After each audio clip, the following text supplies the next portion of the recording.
नमस्कार, मी लतिका। आज मी तुम्हाला उपवासासाठी मस्त अशी रेसिपी बनवून दाखवणार आहे। त्यासाठी बघा, वरीचे तांदूळ कने मी 1 तास भिजत घातले होते, स्वच्छ धुवून भिजत घातले होते। आणि वरीचे तांदूळ किती आहेत ह्या वाटीच्या प्रमाणे 1.5 वाटी घेतलेले आहेत। ह्यांना पहिले भिजत घालताना स्वच्छ धुवून घ्यायचे। मी ह्याचं आता पाणी नितळून घेते। पाणी नितळून घेतलेलं आहे आणि थोडंसं पाणी फक्त मी ह्याच्यामध्ये टाकलेलं आहे। हे मिक्सरच्या भांड्यात मी काढून घेतलेलं आहे। त्याच्यामध्ये टाकायच्या 4 मिरच्या, तुमच्या तिखटाप्रमाणे थोड्याशा कमी जास्त केल्या तरी चालतील। त्यात टाकायचे आपल्याला अर्धा बटाटा, हा शिजवलेला बटाटा आहे बरं का। तर ह्याचे तुकडे करून टाकून घेऊया आपण। 1.5 वाटीसाठी बरोबर अर्धाच आपल्याला बटाटा टाकायचे, त्यापेक्षा जास्त टाकायचं नाही। आणि आता ह्याला काय करायचे, मिक्सरला फिरवून घ्यायचे। मस्त अशी बघा पेस्ट करून घेतलेली आहे। तुम्हाला जर पाहिजे तर तुम्ही ह्याच्यामध्ये 2 चमचे दही पण टाकू शकता। मी एकदम थोडंसं पाणी टाकून बघा अशा पद्धतीत करून घेतलेलं आहे।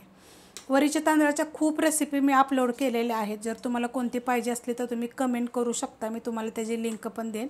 वाडगं घेतलेलं आहे आणि वाडग्यामध्ये टाकून घ्या। बघा अशा पद्धतीत झालेलं आहे। 1 ते 1.5 तास जरी तुम्ही भिजत घातले ना वरीचे तांदूळ तरी चालतील। आता हे मी सगळं काढून घेते। वाडग्यामध्ये बघा मी काढून घेतलेलं आहे। जास्त पाणी टाकू नका, नाही तर मग पातळ होईल। बघा अशा पद्धतीत झालेलं आहे। आता ह्यात टाकायचे आपल्याला 2 चमचे शेंगदाण्याचं कूट। शेंगदाणे भाजून बघा, एकदम बारीक नाहीत कुटलेले, असे थोडेसे दरदरे असे कुटलेले आहेत। जास्त मोठे पण कुटू नका। 2 चमचे टाकलेले आहेत। ह्याच्यामध्ये आपण मिरची टाकलेली आहे। ह्याच्यामध्ये मी थोडीशी चिली फ्लेक्स टाकणार आहे। तुम्हाला जर आवडत असेल तर टाका, नाहीतर मिरची तुम्ही कुटून जरी टाकली तरी पण चालू शकते। चवीप्रमाणे टाकायचे मीठ आणि ह्याच्यामध्ये टाकायचे बघा अर्धा बटाटाचा साल काढून मी खिसून धुवून घेतलेला आहे। पहिला अर्धा बटाटा आपण शिजवलेला होता आणि हा अर्धा बटाटा आपण खिसून घेतलेला आहे आणि कच्चा बटाटा आहे बरं का हा। आता हे मिक्स करून घेऊया। मस्त असं बघा मिक्स करून घेतलेलं आहे। अशा पद्धतीत बघा झालेलं आहे। आता तुम्हाला सांगते, तुम्ही जर जिरं खात असाल का नाही, तर आपण वरीचे तांदूळ बारीक केले की नाही, तेव्हा 1 चमचा तुम्ही ह्याच्यामध्ये जिरं पण टाकू शकता। आम्ही उपवासाला जिरं खात नाही, त्यामुळे मी ही टाकलेली नाही आहे। पॅन ठेवलं आहे बघा गरम करायला। त्याच्यामध्ये टाकणार आहे थोडंसं तेल आणि तेल सगळीकडे आपण पसरून घेऊया। तेल बघा मी सगळीकडं पसरून घेतलेलं आहे। तर आता आपण बनवायला घेऊया। असं हलवायचं आणि असं टाकायचं ह्याच्यामध्ये। गॅस मिडियम आहे बरं का।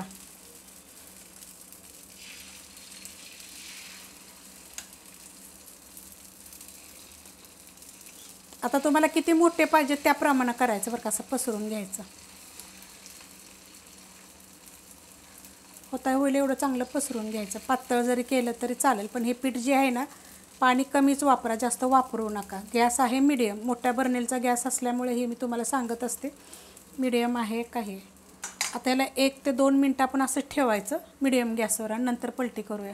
2 मिनिट झालेले आहेत बघा।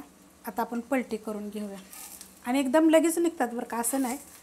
हे बघा किती मस्त असे झालेले आहेत बघा। आणि चवीला तर खूप छान लागतं। जर तुम्हाला सांगितलं तुम्हाला पाहिजे तर 1 चमचा 2 चमचे तुम्ही दही पण घालू शकता। मग दही घातल्यानंतर मग पाणी वापरायची गरज नाही बारीक करायला। मस्त असे होतात बघा आणि चांगले भाजून घ्यायचे खरपूस। आता तुम्ही हे कशावर खाऊ शकता, तर उपवासाच्या चटण्यांच्या रेसिपी मी खूप अपलोड केलेल्या आहेत। ती शेंगदाण्याची आमटी केलेली आहे, पनीरची सुक्की भाजी केलेली आहे, पनीरची पातळ भाजी केलेली आहे। खूप रेसिपी आहेत उपवासाच्या, तर खूप रेसिपी मी अपलोड केलेल्या आहेत। तुम्हाला कोणती रेसिपी पाहिजे जरा जरूर कमेंट करून सांगा। आणि चांगलं भाजून घ्यायचं बरं का, जो काही झाकण वगैरे ठेवायची पण गरज नाही आणि एकदम सॉफ्ट होतात खायला। असं कडक जास्त होत नाहीत की तुम्ही आता सकाळी केले तर संध्याकाळपर्यंत सुद्धा तुम्ही हे खाऊ शकतात।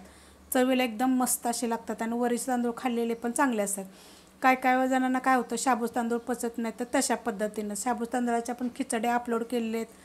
एक जणाने अशी कमेंट केली होती की बिन तेलाची खिचडी बनते का, तर बिन तेलाची खिचडीसुद्धा मी अपलोड केलेली आहेत। आपण एक चांगली साईड भाजून घेऊया। तर खालची साईड भाजली का बघूया। बघा मस्त अशी भाजली गेलेली आहे आणि एकदम कमी तेलात। आता मी थोडंसं पहिल्यांदा टाकताना थोडंसं जास्त तेल टाकलं होतं, तर कमी तेलामध्ये एकदम मस्त असं होतं बघा। आणि खायला पण चांगलं। तुम्ही बटाट्याची भाजी जरी केली आणि त्यावर जरी खाल्लं तरी चालेल बघा। दोन्ही साईडनं मस्त असे बघा झालेले ते चवीला किती छान लागतात ना, जरूर करून बघा। रेसिपी आवडली तर लाईक करा, सबस्क्राईब करा, कमेंट करा आणि शेअर बी करा।